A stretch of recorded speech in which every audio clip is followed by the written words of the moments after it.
who would benefit the most from taking the business law class? I believe that, well, first off, it is a requirement, a core requirement for the majors in the department. So obviously the school thinks that it's important. But I think it's beneficial basically for anybody who is wanting to get into business in some meaningful way, because what business law touches upon so many different areas of the daily life, the daily workings of a business, that I think any student who is looking to start a business, go to work in a big corporation, work in a nonprofit, there are the basics that we teach in the course, because it is a core course, are concepts that are beneficial to anybody who, no matter where you go in the business world. The one thing I actually require with respect to the class, one of the things I absolutely require, because I believe we all live in the now and we have to be aware of trends, we have to be aware of obviously the economy, we have to be aware of. So I require the students to read a newspaper.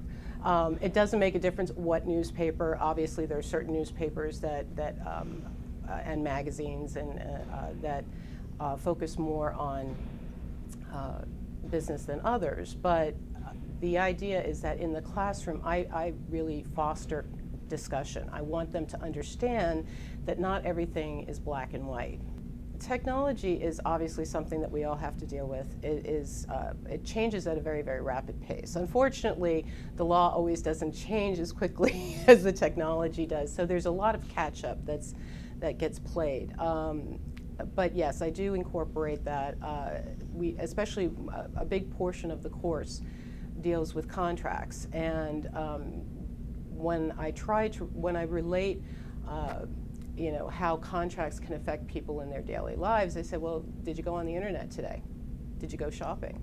Well, guess what? You just entered into a contract. And so by focusing on they're not simple, but they're just very concrete examples that they can relate to. The idea with this, for me anyway, is to get them to understand that they have to be wary, they have to be vigilant, they have to be you know, constantly, you know, looking into things. Understand when you're entering into a contract, understand what your actions can result in. Well, with respect to the economy, it depends. Well, first off, it depends on the student. It depends, because we do have a very incredibly diverse population, not only you know, ethnically and but also economically. So there are certain students that are in a different position. So coming from that standpoint, yeah, they do express, well, you know, what am I going to need to do extra? No, there's never the sense, I've never gotten the sense of despair, which I think is incredible. The students are still incredibly optimistic. They, especially, I see so many of them with passion about certain aspects of businesses. I have a number of students that wanted to get into fashion industry, but more on the business side, and what does this entail, and how is this going to affect. The first thing is I approach the course such that, to me, if they come out of the course with basic concepts, with an understanding of what they should be looking out for, what their rights are.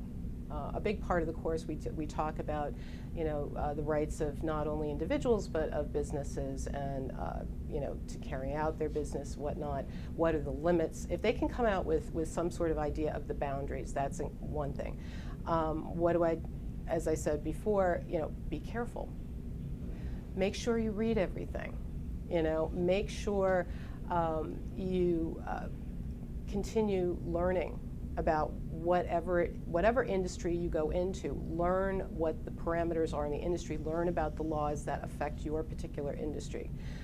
Some industries are regulated more than others. Obviously, if people want to go into finance, finance has a whole series of rules and regulations that are different from someone who, say, wants to go into the fashion industry.